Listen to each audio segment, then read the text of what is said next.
stands, one nation, under God, indivisible, with liberty and justice for all. Amen.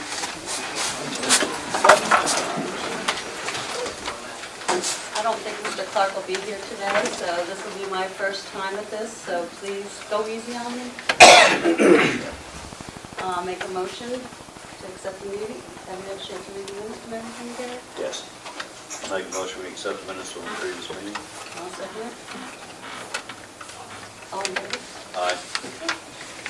And the treasurer's report, Hannah? Yes.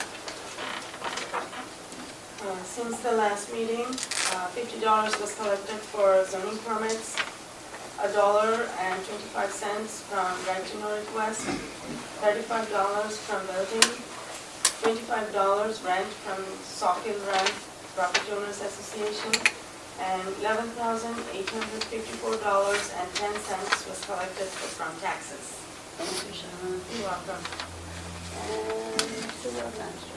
The last couple of weeks, the road crew's been out cutting some brush. We repaired some catch basins, starting to fall apart. The Assistant Water Authority, they had a washout up at the plant, and they were working on the upper end of Moon Valley Road where it's getting paved, widening out the shoulders to clean it up so the pavement can get done. Anything else? That's it. Okay. I don't think we have any zoning, but I'd like to put in new business, Mr. Steve Vendinelli. You have another meeting to go to, Yes. so if you'd like to, you're more than welcome. Good, thank you very much. I'm Steve Brandonelli from Pike County Light and Power Company. I just wanted to come to this meeting just to give you an update on where we are, what we stand, and what we've been progressing on since the last time I was here.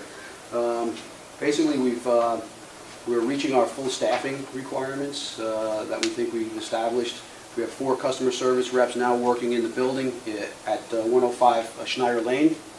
We have a line crew which has been on the property since last March, right during Riley. We've got at that time we had a 1-year contract. Now we've extended our contract with our line crews for another 3 years. So we're pretty solid with that. We've hired a gas technician which is responsible for the Matamoros end of our service territory, where we serve gas to those customers in Matamoros and a little bit of Westfall. And you've probably seen some of our crews working both in the borough, in the township, and also down Route 209, where we did the road widening project, which consumed quite a bit of time for us. But it's good to do that because it helps us reinforce our system. We want to work on our infrastructure that we've got, and one of the ways of doing that is replacing poles on the system. You may have also seen that we've had some companies doing inspection work for us, one of them being Osmos, and Osmos does pole inspections. So last year and the year before, the last 2 years, we've inspected over 1,700 poles, and as a result of that, we've found many poles that were defective and needed to be replaced. And that's the purpose of doing it. It's a proactive way of improving your infrastructure, which for me is important because our main line that comes from Matamoros right down to here is the main line that we have feeding Milford and beyond up to Dingman's. So it's imperative that we keep this line in good condition. So that's what we prioritize doing first. And we've replaced, in the last 2 years, over 100 poles, which is pretty significant for a company of our size. We have about 4,400 poles on the whole service territory. And we're continuing that, so my folks are working on doing those pole replacements and upgrades. We'll be doing another inspection of poles in the fall. That's when we usually do our pole inspections. Also, you may have seen at the end of last year, we flew the entire system with a drone. And that drone was flying to identify hot spots on our distribution system for the conductors that have hot points that will result in potential failure. So again, being proactive, trying to eliminate those. And they also did a pole top inspection to look to see at our equipment that was on the poles to see if we had any deficiencies that they could photograph. So we were doing both an infrared camera and a digital camera to photograph the equipment. And that worked out very well, and it was also very efficient for us. Let's see, we've done tree trimming. We've completed that in the end of last year also, by the end of the fall. And we probably won't be back doing a full cycle program for another 2 years. In 2 years, we'll be back doing that. But what we do during the interim between our regular cycles, we do what we call hot spotting. So if we find areas that are potential areas that for problems on the distribution system, we'll identify them and have our tree contractor come back for about a week or two and hit these hot spots. And that'll continue in this, for this summer as well. And I just could say that, you'll see our crews going around. We're in different parts of the area. We have some new business activity that takes place, replacing meters, replacing services and things of that nature. And, if you have any questions, you need to speak to somebody, you can always speak to me or one of the folks in my staff. And that's pretty much it. We're getting ready for the summer. We've done some of our maintenance programs. We'll be continuing with some of the other maintenance programs in preparation of the summer loads. So far, the spring's been pretty light. We haven't had much heat except for the last couple of weeks. And so far, everything has been fine. So that's pretty much what I wanted to do. Thank you. Thank you, Anybody have guys. a question? Yeah, yes, sir. I've got a question. Where are you buying your power from now? I just want to say it's good to see that the rates are down from Right, that's Pike County Power. so so our power comes from Orange and Rockland. That's our feed. We only have the 2 feeds coming across the river for electric. And you must be on the default service charge? Yeah, Because I mean, it's way down. Yeah, it's right now it's down, that's correct. Going to stay down? I think for this quarter and the next quarter most likely, but that can always change. If the price of Yeah, of electricity changes on the bulk purchase, then it gets reflected the following quarter. So it's a Is true Orange up. and Rockland getting any power from that plant up in The CPV, Middletown or the not? CPV, I have no idea. Okay. I don't know if they're purchasing it from them, because they usually are purchasing, they either do it a day ahead, or, a day ahead purchasing, or they've reserved capacity from other locations. I couldn't tell you that. It's just good to see the rates are down. Yeah, I agree. Finally. I agree. Any other questions? Thank you. Thank you Okay, very thanks for much. having me, I appreciate it. Have a good night. Okay, moving on now to public participation. No hands? Okay. Erica Burnett, Foster Hill Road. I would just like to say that I attended the supervisors meeting, not the supervisors meeting, the planning commissioners meeting last week, and I was very concerned at what I saw. We had a whole room full of people who voiced, I don't think there was any pro-amendment people speaking. I think all of the comments were against the new zoning amendment. And I would just like to repeat that there is an appearance of impropriety.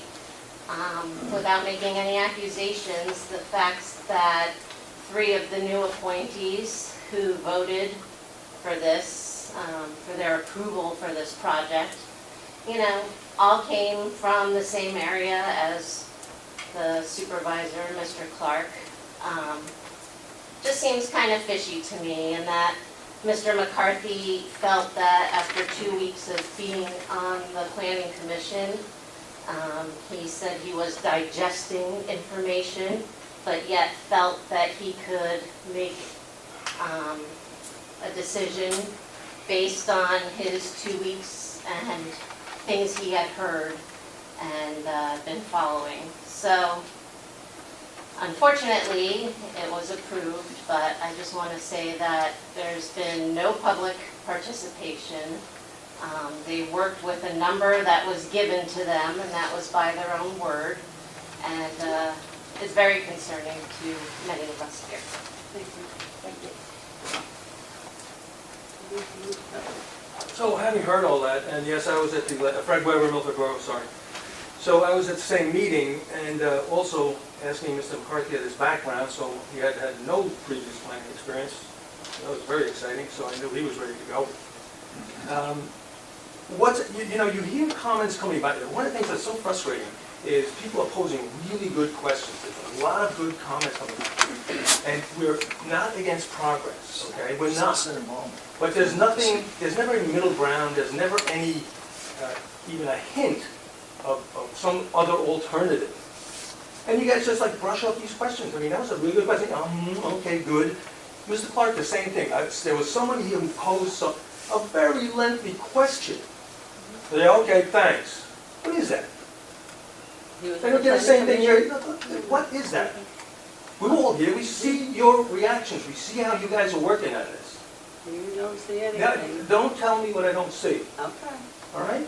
you don't know Wait. what I think. Don't tell me, I don't know what you think, you don't know what I think. But when we ask questions, there's nothing coming back. And if you're thinking about something, well, at least share it with us. We have a right to know. I don't know that I am actually in agreement with what's going down, so that's why. Well, that's great. Okay, Well, so say can I something. say that to you? Could we have some, Okay. Mr. Williams, I don't think I've seen your name in any minutes, anytime, anywhere. That's because I sit back and listen. Oh, that's great. Because I get to know what you know and I get to know what I know. Right. and Okay. that's- Well, this vote will be your legacy. Nobody's gonna care about a running shed. Nobody's gonna care about a kennel. But we're your neighbors. You have to live with us. We see you every day, we see you in town, we see you around town. So think really hard and careful about this decision and the impact it's going to make. This is not trivial. You're not just opening up one parcel, two parcels, three parcels. You're gonna have people coming back that have 10 acres, that want a variance, they want 20 apartments on there. All right, so this is what is at stake. So please, you know, I'll take you at your word, you're sitting back, you're listening, and we'll see when it comes to a vote. Okay. Anybody else? Yeah. Bill Pittman from Milford Township. I'm a lifelong resident here, but most people don't know me because when I was working, I worked for 40 years out of state, so I was constantly commuting and getting home and tired and such. So my face isn't familiar. But I tend to have a pretty good common sense. And with that, I drafted up a letter that I was going to give to Mr. Clark. It's a statement and an observation. It applies to everybody here, everybody at the board, and I just like to read it. I was under the impression that our supervisors were voted in to help run the township. And should you not be the voice of the residents and govern based on our input and concerns? Because this was addressed to Mr. Clark, I said, since you were voted out in the recent May 2019 primary, I've been wondering what your motivation is concerning this zoning change. Are you unhappy with the voting public? It would seem that you are a lame duck and township residents reject your leaning views concerning this proposed zoning change. I feel that a referendum or a public opinion survey should be put out to the citizens of the township to document just what the majority wants concerning this proposed zoning change. If passed, this proposed zoning change will probably have many challenges forthcoming, i.e. smaller properties, 10, 12, 18 acres, of wanting to hook up to this proposed sewer. And again, like I said in the last meeting, we're putting the cart before the horse.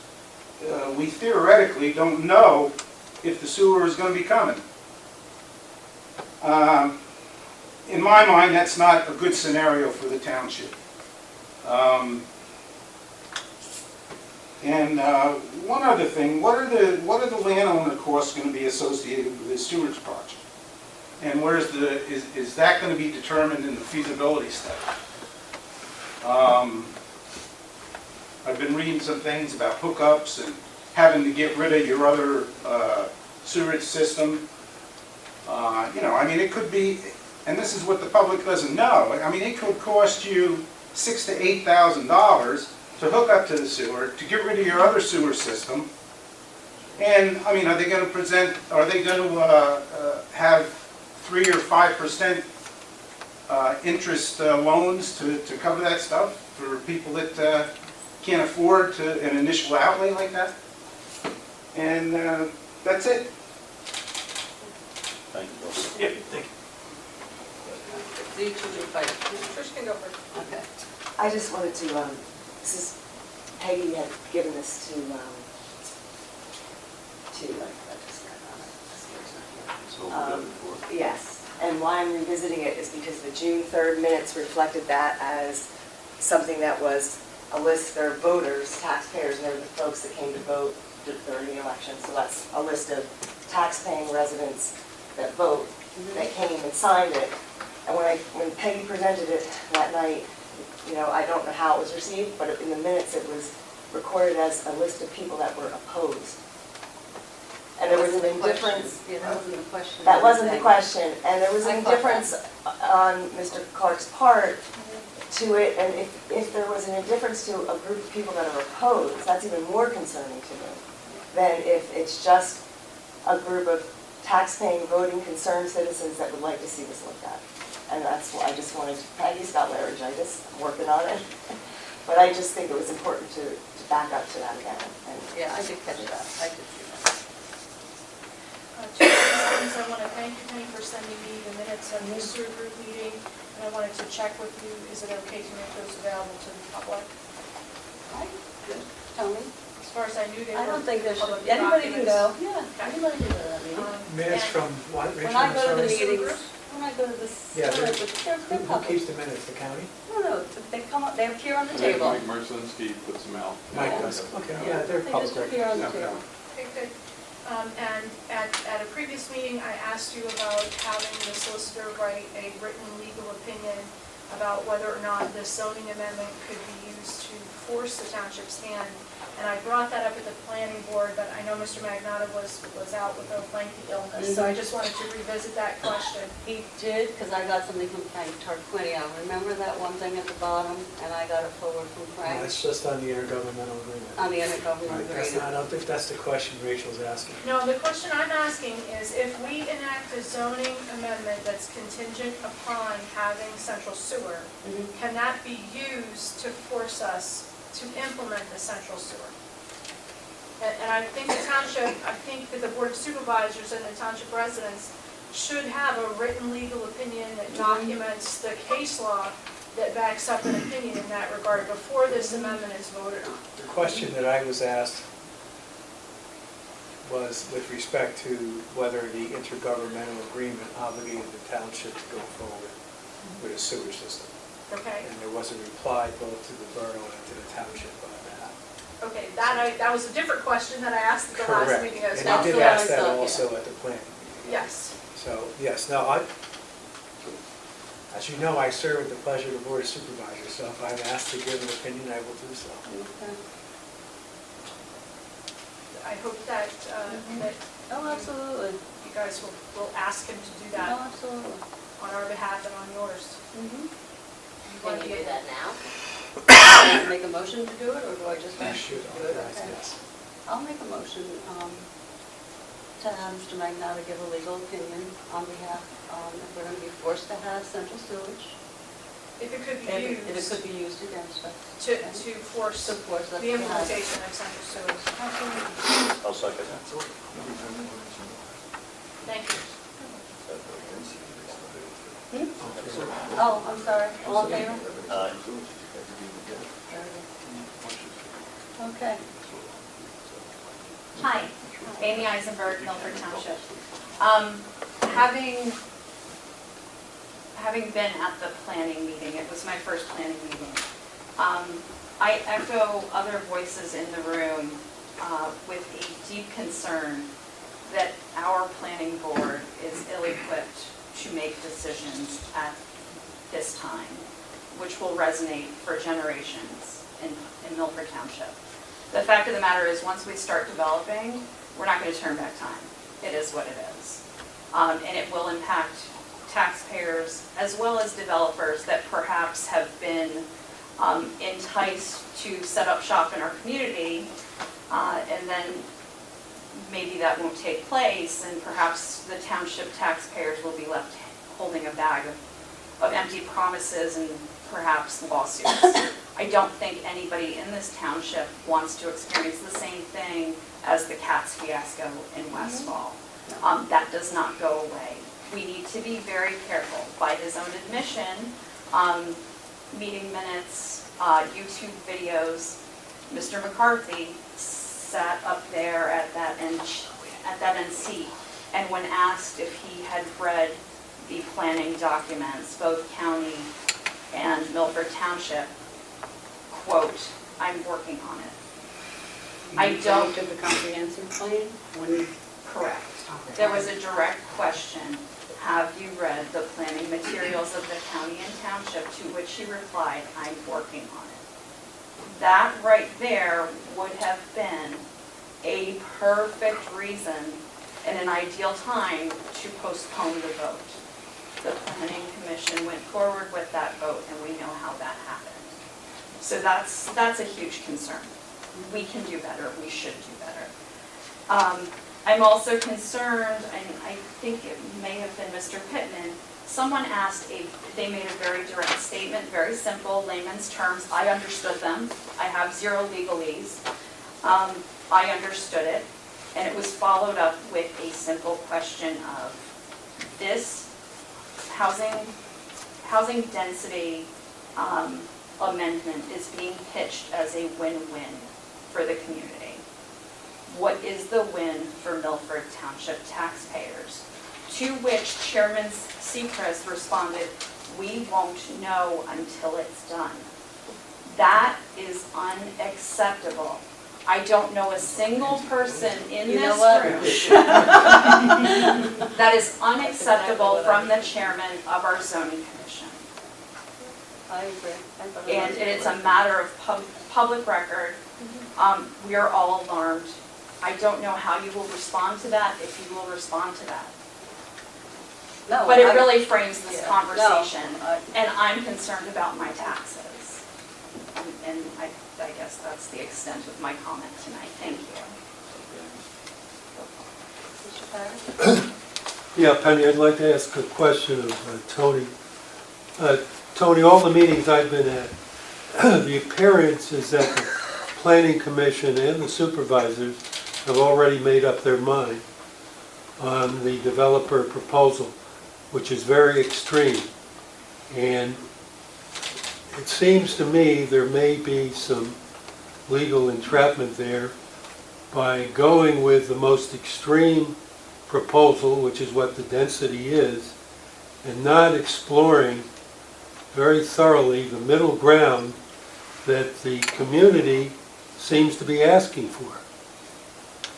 What is the downside for going for an extreme against what appears to be community concern? Thank you. First off, I'd like to say that there is no proposal presently before the township from the developer. So let's begin that conversation. There is presently no proposal in front of the township. So what was in front of the township last August was a proposal for an amendment to the zoning ordinance to change the 30,000 square foot minimum for multi-family units that's currently in the ordinance to 2,500 square feet per unit. So that was the initial proposal. There was some discussion with at that time, the engineer, who I think is here tonight, from the developer, regarding perhaps 2,500 square feet being too dense of a project. And that is when, based on comments that the Planning Commission heard from residents in the township, that they planned on doing the density study. So the density study was done by Nancy Sarcinello. The Planning Commission then went one step further and conducted their own study based on, instead of using square footage using maximum number of units. Because the density study, if you took a look at it, would show that if you did reduce the square footage to 2,500 or 3,000 square feet, that there would be some parcels in Milford Township that would be capable of having thousands of units built on them. So I think where we are now is at a number of 100 for anything that's over 20 acres. As far as there being, you started your statement off with, it seems to you when you're attending meetings that the planning commission and supervisors have already made up their minds. Well, they haven't made up their minds on what? The only thing that's pending is the zoning amendment. There is no development plan that's been submitted. Correct me if I'm wrong, Mr. Olmsted, but I don't believe there's been a plan that's been submitted. So, and I don't think that there's going to be a plan that's submitted until the Board of Supervisors takes final action on the zoning amendment. Yeah, but it seems to me there's not a lot of discussion on a middle ground or other possible options. And to me, the impacts of just this one development are going to be huge. They have not been defined, whether they're traffic or community services or whatever. And I don't And then disagree. When there's a proposal, that will all be defined. Yeah, but what about the impacts of 3 or 4 of these And that's what has to be developments looked on the at. 3 lanes? And that's what needs to be looked at with respect to the zoning amendment. That's what the township's been looking at. That's- So, I can't call him, you see. okay, Thank you. so there was no actual, Greg Lefty, Okay. Delaware Township, but also Milford Borough. So there was no proposal for this put forward. Who made the request for the zoning change? Initially was the developer Okay, who was So, proposing to buy the if it is granted, it is granted on the request of a specific developer that wants to buy a specific Well, property. initially, it was proposed as a curative amendment to the zoning ordinance, because our zoning ordinance does not, at the present time, allow for mixed uses on a single parcel. You can't have commercial and residential on So there a were parcel. multiple property owners that asked for this request, or No. the change. You just have to have one. You only have to have one. One. And if you grant that request for that Oh, you one, don't have to grant The it. township took the but if you proposal. do, is what I'm Well, asking. you're asking, but if you let me finish, Okay. I would tell you what happened. Sure. Okay. The township took the proposal, looked at the ordinance and said, you're right, we do not have provision for mixed use Okay. in the township. And even though there have been projects in the township that would certainly fall and be classified as mixed use, there's nothing in the present ordinance that would allow it. Okay. So they did look at it, and that's when the decision was made to evaluate whether or not we should change the ordinance in the DD section to allow for mixed-use development. Okay. Now, that was the beginning of it. We're now talking about 19 months of going back and forth with numbers and square footage and everything else.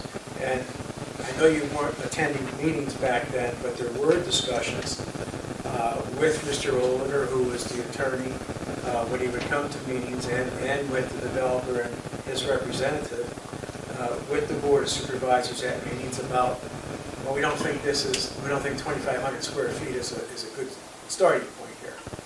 Why don't we look at it this way? Why don't we look at something else? Those discussions did take place, and they all took place in public meetings. Unfortunately, a lot of the faces I see here weren't at those meetings. But you're here now, so I'm just telling you, that's what took place. Because, and you weren't here the last meeting, but we did Last get, 2 meetings. yeah, right. So we did get a look at the minutes, and in the minutes, there was, and I believe it was your, I don't have them in front of me, but you might want to review them, that I believe the words were that nobody was keen on this project the way it was, and that maybe somewhere in the middle ground, we could settle on this. And there were several discussions in several of those meetings of alternative uses that would be better served for the public. And your exact words in those minutes were, I don't think any of the supervisors are keen on this 3,000 square foot. And then it seemed to have those concerns in the minutes, so even if we weren't there, we can follow them. But then, as I stated in the last meeting that I was at, it came to a point in February where, and perception or not, everyone's got the same perception in this room and in the voting citizens, that this is getting rubber stamped. And it's clear, and the liability's been brought up, but you had a planning commission that, whether they did something impropriety, I guess the jury's still out on that, but wasn't going to rubber stamp this, and they got removed. And again, the perception of this new planning commission coming in with a total experience of a couple of months, cumulative, rubber stamps it. I mean, smells like a rat. It's a rat, you know, it's simple. So I just, again, hope that people will step back and look at this very carefully before it does get into a situation where you have people lining up, citizens, lawsuits, spot zoning, adjoining property owners that feel this ruins their property, people who have less than 20 acres, and let alone rubber stamping it, then finding out that it wasn't done correctly, then you got a developer who bought the property based on that. They're going to want restitution, so it's just mine. Okay. I have another comment. Is that okay? No. So, as I'm trying to make sense of all this, I'm wondering, with what was just said, why is it that the township is seemingly negotiating with a developer, even if there's not a finite proposal on the table? Why is the township in a position to negotiate with a developer? Maybe we're not negotiating with the developer. Some of the language implied that, and I'm uncomfortable with that. And I'm wondering, and the counter to that is, why that, and why isn't the township supervisors with the planning commission, whatever the proper hierarchy is, why aren't you soliciting participation in a critical zoning amendment from the Milford Township taxpayers? Because as far as That's I'm... what we're getting. This is it. This is Okay. This is it. So as far as I'm concerned, the protection for this community is in our zoning. The second you all act upon tickling that zoning amendment, we are accountable to that zoning amendment. So if there have been promises, empty promises, whatever it is, to any potential buyer of any potential property buyer in the township, if we as a community back out of a deal that we perhaps We made, have not made any deals Okay. on these. So Okay. I mean. so there's nothing on the nothing table, on the we have not made table. promises No. to any, okay. No, absolutely not. Okay. My understanding, the CATS project in Westfall keeps being brought up. And my understanding of that is that somebody bought the property and then what they had bought the property and planned to do was taken away from them by the supervisors. So that is where the lawsuit came from. So at this point, it's ours to say, yours to say what we want to do with our Absolutely. future. Correct. So, but if we pass this amendment, even though there's not a, even though there's nothing on the table to be done, once this is passed and then they come to the table, then it's there. And then can we say, no, that's too big? Because then I feel like that's where we would be in trouble. I agree. Kenny? And not for nothing, I know this is based on 20 acres, right? But there are people that have 18 acres. Oh, believe me, I've already thought about that. I'm Well, not, I mean, I'm not. to me, that's a big I concern. know, and I don't think you realize, yes, I am taking that all in, So, and That's a huge concern. that is huge. Thank you. Yes. Thank It's you like, for saying that. and I just don't Waiting want to to, hear it. yeah, okay, Thank you. okay. Anybody else?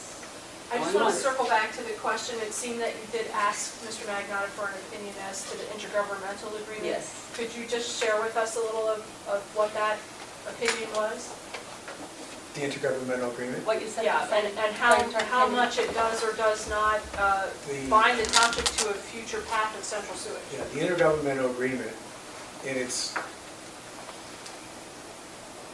first 2 pages, indicates that what we're doing is we're agreeing to enter into a compact with the other municipalities for a sewer feasibility study.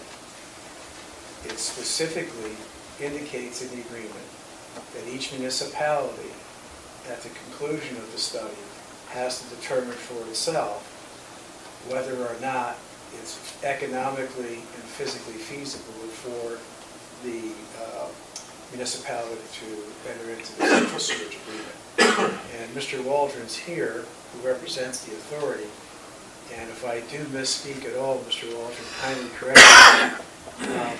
When it was negotiated with the Pike County Commissioners and municipalities, that was the one item which I know on behalf of the borough and township I insisted on.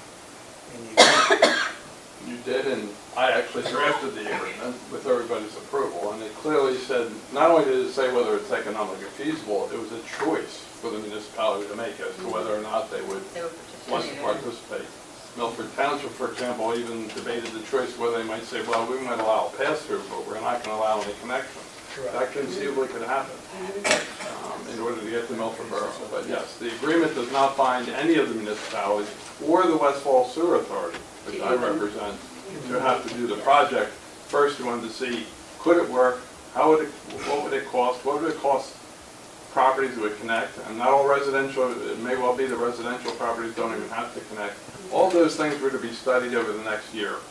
The one advantage of why it was being looked at, without going into detail, I've said this at other meetings, is because you do have the advantage that there's already a plant there that could handle several 100,000 gallons of capacity. Whereas if you were building a sewer treatment plant for Milford Borough on its own, there's no way that that could be affordable. But there's a lot of ifs as to whether or not it would happen. And even if Milford Borough said we really want to have it happen, that doesn't mean Milford Township has to allow any connections. I'm glad to hear that, because when I read language like we agree to implement and construct and install. No, that's not in there. Well, I actually passed out copies of the agreement, and I have one with me, Tony. I'm happy to pull it out, but it absolutely does say we Rachel, agree to implement and construct. Rachel, if you have the intergovernmental agreement, just go to the last whereas clause, the last 2 whereas clauses. Yeah. Yeah, I saw that there was some language in there that's subjective. There absolutely is, words like feasible, words like satisfactory, that can be disputed. But, you know, right on the first page, it says the municipalities have agreed to evaluate and implement the construction and installation of an extension of the system. So that's why I asked the question, because that language is very strong, and words like satisfactory and deemed to be feasible, or deemed to be the cost being equitably distributed, those can be just sources of disputes. They're not clear, they're in the eye of the beholder, and Right, if you go to the intergovernmental agreement, the first paragraph of the agreement incorporates the whereas clauses. right, and that is one of the whereas And clauses. the one whereas clause says that it's up to the municipality to determine if it's feasible. Now, It's how, not someone else's decision, it's our decision. and how do the supervisors read the numbers and comprehend them to be feasible or not?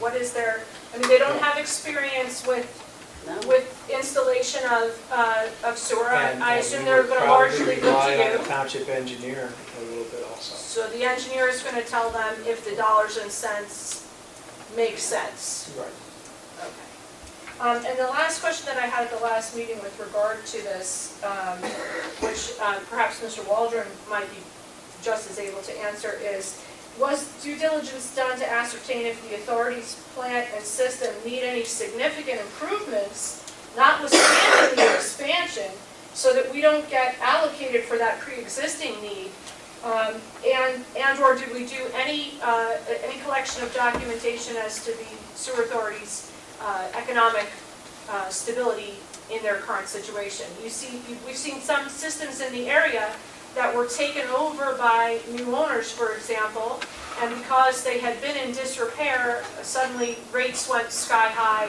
and everyone on the system had to ante up for massive amounts of improvement. In this situation, we're potentially signing into a system that someone else owns, and I'm wondering if we've done any investigation of what that system's condition is, and if that system is operating in the black now.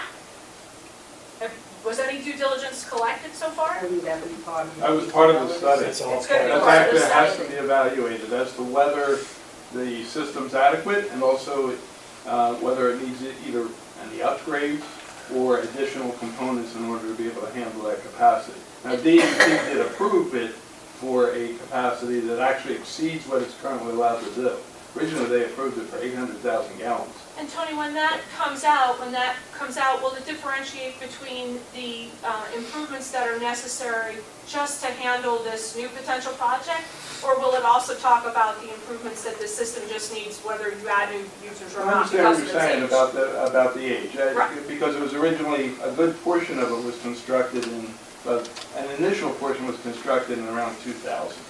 There was also a second phase to add on more capacity that was done in 2008 or 2009. I can't remember the exact year, but about 10 years ago. That's part of what would have to be evaluated. And that certainly, and yes, if new entities are going to become involved, they would want to know that that's going to be in terms of the financial stability, it's in very good shape. But in terms of the physical capacity, that would have to be evaluated before they would say, yeah, it's good to go. Thank you. Okay. Thank you. Moving on to old business. That's first one. Oh, I'm sorry, correspondence. Let's go with correspondence. A letter from Mike Rosinski.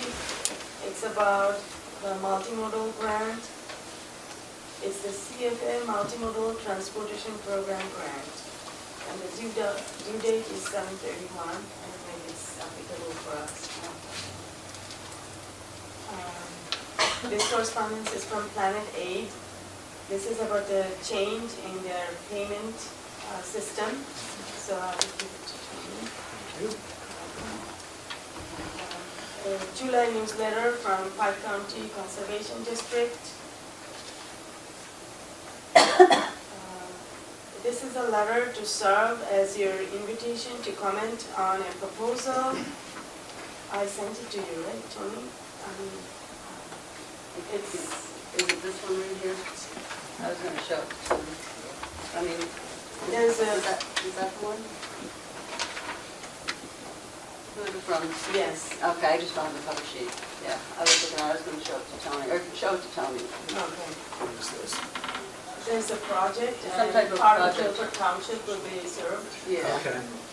So it's an invitation to make comments. This is a letter from Mary Ann of Lehman Township. She sent us the 2018 minutes of last year's convention of Pike County Association of Township Officials.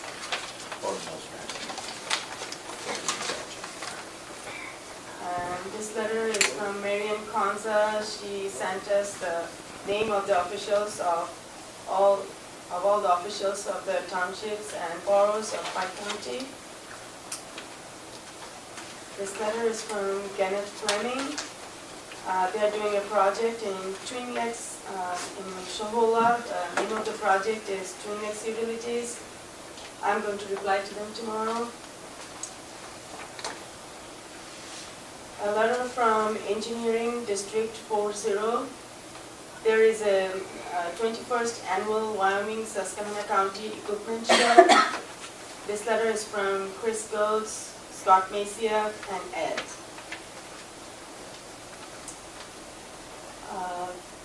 This is a July 2019 newsletter from Pike County Area Agency on Aging. This one is from Jean Stew from Blooming Grove Fire Department Auxiliary Volunteer. There's a blueberry pancake breakfast on Sunday, July 14, 2019, from 8 a.m. to 12 noon. It's a fundraising event. This letter is from David M. Sanko. It is about update about the PSAT's Grassroots Advocacy Network. He sent us a link where important legislative happenings in Harrisburg and in Washington can be found. And this letter is from UGI. It's about the new financial system and it's being implemented. That's it. Thank you. You're welcome. Okay, old business is the Snyder lot consolidation. I appeared at the planning commission meeting last week, and we indicated that, well, several modifications had been placed on the plan, and the planning commission was recommended those. We also requested some waivers. And the main reason for that was that this project does not involve any development whatsoever. And in fact, the only purpose of two purposes were the property as a whole had never been surveyed. There had been piecemeal surveys, but there was no one survey of it. And because it's going to be restricted by a conservation easement that both Mr. Snyder, who is the trustee of the Richard Snyder estate, and myself as the attorney for Delaware Highlands Conservancy, it's going to restrict development. And the best way to monitor that was to eliminate the two very small parcels and add them into one of the bigger ones. That's why there's now a parcel known as 2R. The 2R will be parcel 1, which is less than an acre, and parcel 4, which is less than an acre, being added to parcel 2, which was originally 40, I think it's 47 acres, but in any event. And then there's another parcel that won't be changed at all and does not even really need to be on the map, except that it goes to the whole circle. So we were able to locate all of the facilities with the Township's acquiescence by doing that via the Google map that's on there. Certainly, if we were coming in to propose a subdivision or any kind of land development, we would expect that we would need to address all of the things that appear in the ordinance, but in this situation, especially because the parties that originally did this work for us were donating it, because Delaware Highlands is a charitable organization, we asked if we could have waivers. The county did review it, did originally have a number of comments, we addressed some of those. They reviewed it again, but Mike also issued a letter, Mike Merzinski, the planning chair, a letter last week, or a week and a half ago, stating that he didn't have a problem. That's up to the municipality as to whether or not you want to do the waivers. So we would ask that you could do those. This property was left in Mr. Richard Snyder's estate to go to Delaware Highlands Conservancy. The intention is that Delaware Highlands Conservancy and the estate are putting a conservation easement on the property as soon as it closes, actually before it closes. And then Delaware Highlands is in all likelihood going to sell the property. They're going to certainly market it to sell it, but with the understanding anybody that buys it has to live with those restrictions. So there can't be any subdivision, further subdivision of it. There are two existing homes on there. They can stay there. They could even be replaced. One more home could be built on the entire property, but that's it. There are some other options. If somebody wants to start another llama farm, they can do that. Basically, it's residential agriculture. The one other possibility that's allowed from the easement would be a community use. So, for example, if a community organization wanted to take it over and run it as a demonstration farm or something like that, that conceivably could be done. However, there's a real limitation on what kind of buildings you can put in there. You couldn't ever do a vineyard or a brewery or anything like that? You could do a vineyard. Conceivably, you could do a vineyard. However, There won't you be. may well cross a line where it's not going to be allowed because the commercial activities are going to be limited. It would have to be a nonprofit that was doing a vineyard. That's my opinion. Would you agree? Because you negotiated that as well. So no, and the township, of course, would have to say if there's going to be any commercial approvals, but one of the first parts of the conservation easement says, no commercial or industrial activities except as allowed in here. And the only ones that are obviously allowed is agriculture. It's conceivable, for example, you could possibly have a farmer's market there. There was a bit of discussion about that. That would be as a nonprofit opportunity. Would that be commercial? Yes, but no big buildings, no, you know. However, in order to get the map recorded so that we can finish it, we did need to get the lot improvement done, and we were hoping that you could. The planning commission recommended it at their meeting last week, and we're hoping that you would be able to do it. Planning Commission did recommend it. There was an initial letter from the Pike County Office of Community Planning that had 5 bullet points. Those are actually, with the exception of the revision date, which was added at the last meeting, those are actually the items that are being requested for waiver. Pavement width, adjoining property owners, proper setback distances, showing all improvements. Normally in a lot improvement subdivision, we would require all the improvements to be shown on the plan. What the applicant's done in this case is they superimposed them on the property by virtue of Google Maps, and as Tony mentioned, there's the houses, a couple of outbuildings, I think that's all there is presently on the property. The sewer and the well were also placed on it. They were marked on it. And the well locations and sewer locations were placed on the plan. So what they're asking for is first, a modification from section 403.2 of the subdivision ordinance, which would require all the things that I just mentioned in the boundary plan. And if that modification is approved by the board, the planning commission did recommend the lot improvement subdivision based upon Just as approved. modification. And they also, as part of their duties, they recommended the waivers be granted also. And I did actually, as the ordinance requires in that section on waivers and modifications, put in writing back on May 19th a request that these things be done. So that was part of the process. So, and I've looked it over, I had no problem at the last week's planning meeting, I still have no problem, so it's up to the board to do so by motion. You know, make what you want me to. I'll make a motion to accept the Snyder Estate lot consolidation and Grant the waivers. and grant the waivers that they asked for. Anything else I need to know? I'll second it. Okay, all in favor? Aye. Thank you very much. Thank you very much. Will the township be privy or will we be filing a copy of the conservation? Oh, easement? it'll be recorded. It'll be recorded 1 month before the deed, but I can actually provide you Could with an one be electronic provided copy. to the township? Yeah. Just so we have it? We finalize, I have it in my, I'll email it to you. That would be great, thank you. Yeah, also just because Tony mentioned that the Conservancy, which owns the property, because it was a specific request that I gave to them,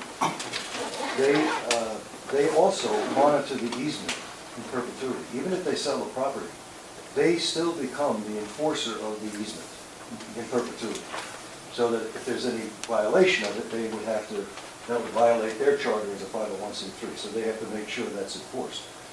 Under the term community use, which was discussed a little bit, we made it as broad as possible, bed and breakfast type things, community farms, that type of thing. But if you have a plan, whoever owns the farm, they don't have to do something like that. But if they do it, the Conservancy has a right to ask for the plan to be shown to them, make sure they got it, ingress, egress, whatever's going to happen, you know, so that they have a check on what's happening with the property. Limit parking, limit disturbance significantly. all And those. is there restrictions on what commercial uses can be made? The only outright commercial use that is allowed is agriculture. Agriculture. And even that limits how many you would be allowed to put in for example, if you wanted to put another barn in, because there is a small barn up there, you could do that, but it has to go through an approval process, it has to be submitted. Obviously, it has to get the normal permits anyway, it's not exempt from municipal permits, but Delaware Highlands Conservancy would actually have to review it. They could say no if they felt it was going to impair the conservation value. And then one other thing that is happening is once we take title, there's actually another land trust that's going to monitor Delaware Highlands until they sell it. So there's not a conflict of interest there. There's no merger of title Yeah. from a legal. Well, thank you both very much, appreciate it. Yeah, I'm going to pick these up probably on Wednesday when I come down to report, okay? That way, even if you don't want to finish I it. can grab tomorrow, so I just don't have one. Yeah. Okay. I'll grab one tomorrow. Thank you. Thanks, Tim. Second, public participation. Anybody? Going once? Okay. I just have one question, and I guess it's for Mr. Magnotta. Is there any other, probably would have been better while Tony was here, Are there any other documents that the township has signed in regards to the feasibility study? There's an intergovernmental agreement. Just that one? Correct. Okay. So I mean, And that agreement was signed by Westfall Township, Westfall Authority, Milford Borough, Milford Township, and Matamoros Borough. I knew I was leaving one out. Thank you, folks. thank you. Now, I don't actually have a copy of the signed document. Mike Mrozinski, the Director of Community Planning, actually has the signed document. No, I was just curious if there was any other documents. Thank you. Just one final note for me, I am recording this meeting as usual. Okay, well done. Executive session? I make a motion, do you make a motion to pay the bills and adjourn? I'll second that. Okay. Thank you, everyone. Thank you. Just a minute.